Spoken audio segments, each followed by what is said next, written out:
Il n'y a aucun doute à l'égard de la dévotion de Paul pour le Seigneur. Il savait que dans son cœur, il n'y avait aucune ombre entre lui et le Seigneur. Il n'était pas en révolte contre le Seigneur et n'agissait pas à l'encontre de la volonté connue de Dieu.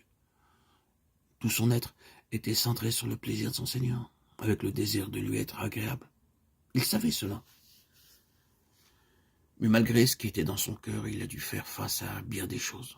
Son ministère était discrédité, son nom diffamé. Il était suspecté où qu'il aille, se mouvant dans une atmosphère de défiance et d'ostracisme, venant non seulement de la part des gens du monde, mais aussi des chrétiens. Il n'était pas aimé de tous, pas même par les églises qui avaient dû leur existence à son ministère. Non, cette chose s'était propagée partout, comme une répugnante atmosphère, pour détruire cet homme et son ministère. Et nombreux sont ceux qui auraient été contents qu'il soit mort. Il le savait. Et ces formes d'opposition, il les avait rencontrées presque quotidiennement au cours de sa vie.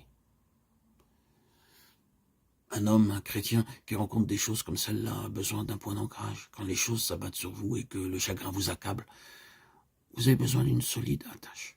Votre ancre ne sera pas l'auto-justification, car vous n'irez pas bien loin en adoptant cette attitude. La seule ancre qui tiendra dans tout cela, ce sera l'amour de Dieu pour vous. Vous pouvez encore faire des fautes, car nous sommes toujours enclins à penser que Paul ou que les autres apôtres ne commettaient pas de fautes. J'avais l'habitude de croire, lorsque j'étais plus jeune, que c'était indigne de penser que Paul pouvait s'être trompé, ou que tout autre apôtre pouvait s'être trompé, ou faire une erreur. Je pensais que ces hommes devaient être infaillibles. Or, c'est nous qui nous trompons quand nous avons cette attitude. Paul fit des erreurs, et se trouva lui-même en difficulté à cause de ses erreurs. Mais il n'est pas resté dans ces situations. L'amour de Dieu ne change pas quand je fais des fautes. L'amour de Dieu ne me délaisse pas quand je fais des erreurs. Quand je faillis, que je prends de mauvaises décisions, que je prends des fausses directions. Quand je dis peut-être des choses fausses, cela ne rompt pas le câble entre mon âme et l'encre de son amour. Il tient. Je suis persuadé qu'aucune de ces choses, rien de ce que vous puissiez mentionner dans la création ne sera capable de nous séparer de l'amour de Dieu qui est en Jésus-Christ, notre Seigneur. C'est ce que Paul vit sur la face de Jésus-Christ. La parole de Jean pour décrire cela fut plein de grâce et de vérité.